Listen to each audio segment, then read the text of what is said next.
So your fantasy playoffs are coming up, and there's certain players that are skyrocketing up the rankings that you want on your squad. These are the guys that are rising not just for this week, but the rest of the season. And it begins with the Chiefs rookie wide receiver Rashee Rice, who just saw a season high in usage. Rice went out there in week 12 and was by far the best receiver on this team. He had a season high 71% of the routes run and 31% of the targets. That's elite usage. Anytime you start crossing the 30% target share, that is great. And it was also great to see that this led to an actual productive day. It wasn't just that he was getting usage, which is typically the case when your quarterback is Patrick Mahomes and you're getting a lot of usage. You see the big game here for over 100 yards, a touchdown on 10 targets. Yes, the matchup was good, but most of his matchups the rest of the year will be good. And in this game, the rookie Rice wasn't just leading the team in targets, but also snaps and routes run amongst the wide receivers. He now ranks top 15 in wide receiver efficiency and top 10 in fantasy points per target. And you can expect even more targets, which is going to lead to more points from him in future weeks because Mahomes needs somebody outside of Kelsey to rely on. And this Chiefs rest of season schedule, especially for the wide receiver position, is great. A solid matchup against the Packers, a great matchup against a struggling Bills secondary, and then the same thing can be said for the Patriots. You scroll down, a Raiders team he just destroyed. You go even further, if your team goes all the way into week 18, that's fine because that championship game will be against maybe the best matchup right now in the Chargers secondary. All 6 of these teams that he's facing, based on their current state, players that are hurt and where they rank, they are bottom half of the league secondaries. Rashee is rising up the rankings quickly. And so is the man who returned for the Rams last week in Kyren Williams, who just did his best Christian McCaffrey CMC interpretation. And honestly, he did better than what CMC has done. He had over 200 total yards, over 50 in the receiving department, multiple touchdowns, over 40 fantasy points if your league includes bonuses. He was great in his debut return against the Cardinals. He's now put up 158 total yards and over 200 total yards in back-to-back games, 2 games this year against Arizona. And he was elite everywhere. He was great in pass protection in this game. He caught all 6 of his targets and he averaged 9 yards per carry. And he had plenty of explosive plays both in the receiving department with 20-plus yard catches and on the ground with even a 50-plus yard run. So now there were questions heading into this week. How much of the workload would he see? Sean McVay said, hey, we want to keep him away from that 95% of the snaps mark. And that's honestly what they did. We only saw 61% of the snaps, but this game was a blowout. He basically didn't play most of the fourth quarter. He was still seeing over 75% of the snaps in the first 3 quarters, and it led to 22 touches. So his role remained elite, and now here's what he's done in 6 games as the starter this year. He's played 83% of the snaps and is averaging 21 opportunities per game. Look, the Rams are 5-6, and they're fighting for a playoff spot in the poor NFC conference, so what you're getting right now is a team that is motivated, and they're not going to be sitting players down the stretch. That helps the offense and Kyren Williams. Now, he does have some difficult matchups coming up. I mean, maybe the 2 most difficult matchups you can find against the Browns, although they will be at home, and they just lost Myles Garrett for potentially the rest of the season, so it's going to be a little bit easier of a matchup,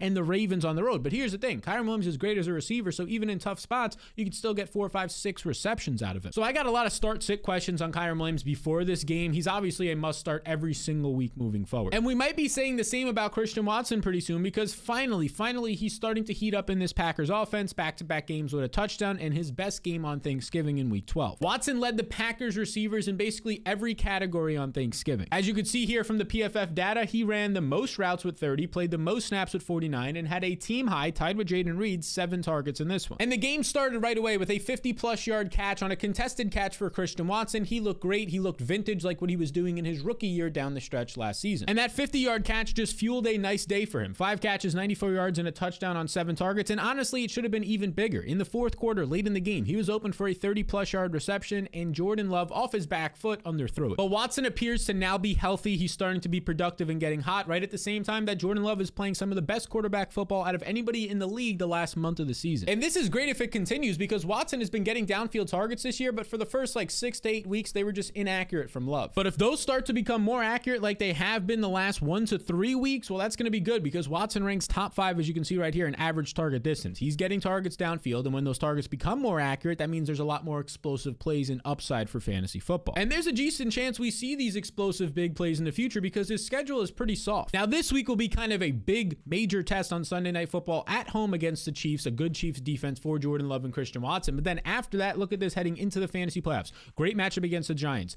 Best matchup maybe you can find against the Buccaneers. Good matchup against the Panthers. And in the fantasy postseason, the Vikings are a beatable secondary. And if you go to week 18 in your league, the Bears are a great matchup when it comes to the passing department. So Watson is rising up the rankings. I see he's available in 50% of leagues, dropped in a lot of spots, which is fair based on how he was playing. Make sure he's not there by the end of this week in your league. Now, before we get into this next guy who has been featured the most in these skyrocketing up the rankings videos this year, I just want to let you know, hit the subscribe button. 66% of people who watch these videos aren't subscribed. It does help me out a ton, but also allows you to see my future content. Takes 2 seconds. Appreciate appreciate you a ton. And now that man is Isaiah Pacheco, and the best thing I could say here is he's back. Isaiah Pacheco, he has the record for most appearances in the 2023 Skyrocketing Up the Rankings video. And it's because every week it seems like he's improving, and it's been a lot of fun to watch his glow up this season. And now here's how he improved in week 12. You can see right here a season high 79% of the snaps, so that's great. His overall usage and role just continues to increase. 79% of the snaps is easily a top 10 usage role in the NFL. 75% of the rush attempts. You can see here on Fantasy Life, our official data partner. All this data is free, by the way, link down below.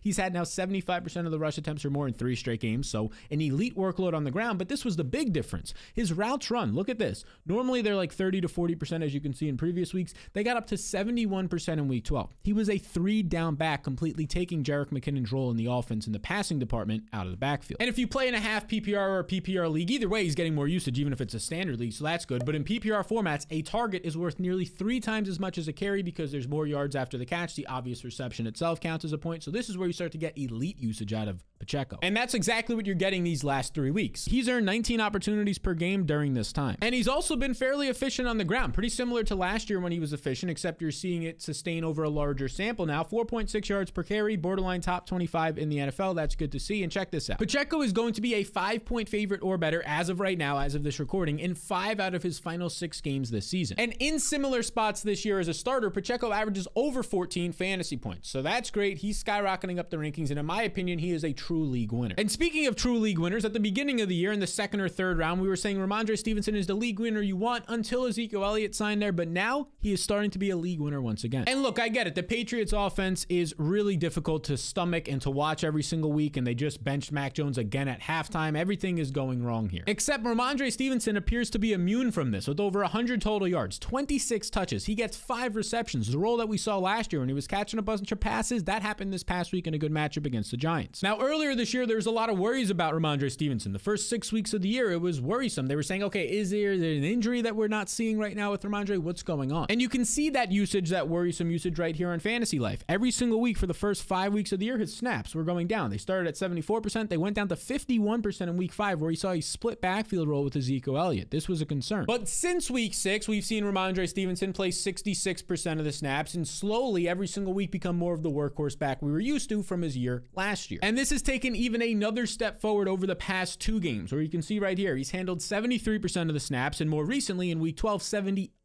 of the snaps, elite role, 63% of the carries during this time, and we're starting to get the passing game usage as well, caught all 5 of his targets last week. Now, part of this is due to the nice matchups that he had. He just had one against the Giants, and also the fact that there's not a lot of receiving weapons. Even Demario Douglas left with a concussion last week, but it's not like those things are changing. They're not going to all of a sudden get great receivers the rest of the year. And the beneficial matchups continue this week. Now, yeah, the Patriots are 6.5-point home underdogs. That's not great for most running backs, but Ramondre catches passes, so he's in line here to see a lot more targets, and he gets a beneficial matchup against the Chargers. In similar spots since the start of last year, Stevenson is averaging over 15 fantasy points. So he's somebody that's skyrocketing up the rankings, not just this week, but for the rest of the season. And now a guy we have to talk about is Jonathan Taylor, because originally I was pretty concerned and maybe like a little bit confused as to why he got poor usage this last week. And now his overall fantasy production was great because he had 2 touchdowns against a tough Bucs run defense, but he had just 15 carries, which is an okay number until you look a little bit deeper, because he only saw about 50% of the overall touches out of the backfield opportunities because Zach Moss popped up again out of nowhere. And now you might be saying, well, why did this happen? Well, an answer on that in a second, and you probably already know, but check this out right here. Zach Moss, he wasn't being used. Once Jonathan Taylor came back, his snaps were decreasing. 51, 39, 19, 15% according to Fantasy Life. They popped back up to 41% this past week, and he was efficient yet again. And look, that's the thing with Zach Moss. He's been good this year. In this past game, he had 10 touches for 70 yards. So 7 yards per touch. That is elite. He looked good. He was splitting the backfield. Why is this happening to Jonathan Taylor? Well, this might explain it, and it definitely explains why he didn't see any receiving game production, because Jonathan Taylor suffered a thumb injury, and now his status is in doubt moving forward. Not just for week 13, but moving forward in general, potential IR if there's any type of ligament or nerve damage. This is a major concern. And with that, you now get Zach Moss in line to be a workhorse back. We mentioned it in past weeks. Don't drop this guy because he was great. A top 5 usage back before Jonathan Taylor returned. And now down the stretch, you're not going to get the easiest matchups for Zach Moss if he takes over, but he has a tough matchup against the Titans. He dominated them earlier this year. He has a beatable matchup later in the year once the fantasy playoffs come into play, especially in your championship game against the Raiders as well at home. So you were getting Zach Moss averaging 20 opportunities a game, nearly 5 yards per touch, not just last year, but this year as well. If he takes over, he looks like he could be a league winner. And now speaking of league winners, there's been a lot of great young tight ends popping up, from Dalton Kincaid to Jake Ferguson at times this year, and now Sam Laporta, of course, and now Trey McBride's just another one of these names who has been great. Because now in 3 games since Kyler Murray returned, here's what McBride has done. He's averaging 8.3 targets per game, and this past week he had 9 targets and 13 fantasy points. And let's take even a deeper look at his production since the veteran Zach Ertz got injured and McBride started to see the starter role. So in the 5 games without Ertz, McBride averages 8.8 targets, 14.8 fantasy points, and has been a top 5 tight end. He's getting to improvise on his routes more, and he's not only being used on the outside, but also in the middle of the field and getting a lot of yards after the catch. And the most notable part about McBride, and we saw this in his historic college season a few years back, was this right here, his target rate. How often he gets a target per route run, his ability to get open and earn targets.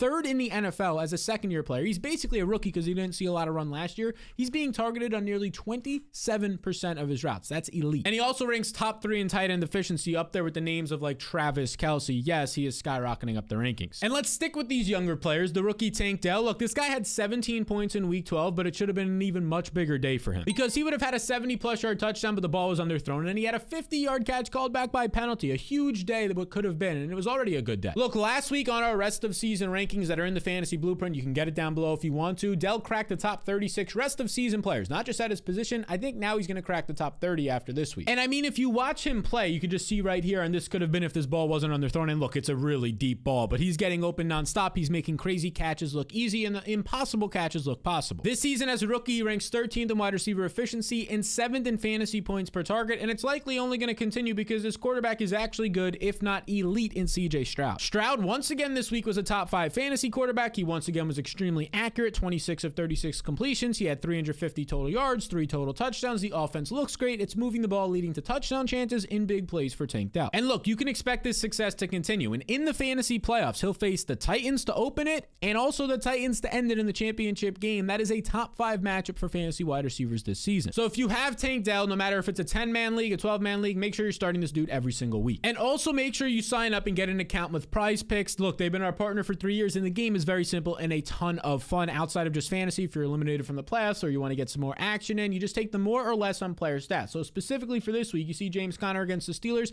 I think he goes for less than 61.5 yards. You pair that up with any other bet that you like, and it's starting to look good. It's a tough matchup for Conner. We saw last week Michael Carter, the new addition from the Jets, was involved, and you saw a season low usage for James Conner. And they have offerings for every single NFL game, the second half as well. If you want to play live, they have other sports. You can check it out. Link down below or by scanning the QR code on the screen, and you'll get a free play up to $100. Meaning if you put in, say, 20 bucks, they'll give you 20 additional right back to play with, all the way up to 100, so you can get $100 Rooskies for free. So just scan the QR code or click the link in the description below so you can set up your account and get access and join the rest of us in trying to win some money every single week, the thousands of people using Prize Picks on this channel. Now, the next fella skyrocketing up the rankings was dropped in a decent amount of leagues 2 weeks ago. People were frustrated, but he has now popped up these last 2 weeks, and it's Calvin Ridley, who had no points in the first half this past game. In fact, his only target was like a slight overthrow / went through his hands in the end zone. Probably should have been caught for like a 30-yard touchdown. So he was making his fantasy owners really annoyed, but then in the second half, he pops off, catches all 5 of his targets, 89 yards, a touchdown, a 2-point conversion. He comes right out on the first drive and gets 2 catches for like 25 yards, and from there, the rest was history in a tough matchup against the Texans. And now this is back-to-back big days for Calvin Ridley, and as you can see from Matt Harmon right here, you can see where his usage is. This is what they're doing that is very successful. He's lining up in the slot here. You can see so many of his routes going to the inside. That's where he scores his touchdown.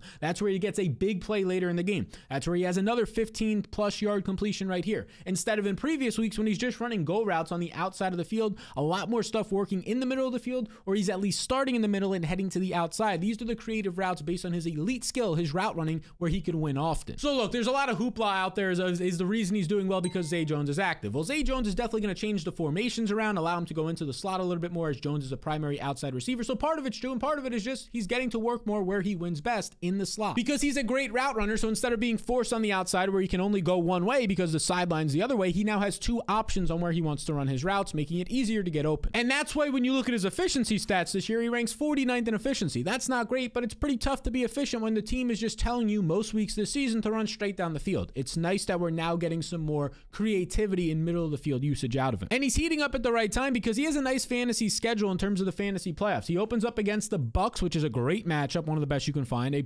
beneficial matchup at home against the Panthers. And then if you played a week 18, oh yeah, the Titans are on the docket, and he's already had a great game against them last week. So Ridley is heating up. I actually sat him this past week because my team was just a little bit loaded, but Cooper Kupp didn't come through. That one really hurt. I'm not going to make the same mistake moving forward. Now, a final final guy who continues to rise up the rankings is Demario Douglas. Now, we got banged up last week, but we could talk about that. He left the game early with a head injury, but he said that he could have came back in. He's already been cleared. We have to track this injury report throughout the week to see if it's actually true. But if so, if he's playing, he's somebody you want to add. He's available in over 70% of leagues. And the dude just keeps producing. He had 9 targets this past week. Again, the offense is terrible. They're using multiple quarterbacks. It's not creative, but he is the guy standing out. 9 targets, and he left this game with an injury. So he continues to see great usage, nearly 11 fantasy points. Yes, it was a good matchup, but he'll have good matchups down the stretch. And there's just no competition. If you look at what he's done these last 4 weeks since he's had his role expanded, you can see right here on Fantasy Life, he's ran 78% of the routes. That's a little bit skewed because in week 12 he left early, and he's earned 25% of the targets. 25% of the targets is like a top 20 receiver in the NFL. That's what he's been doing right here.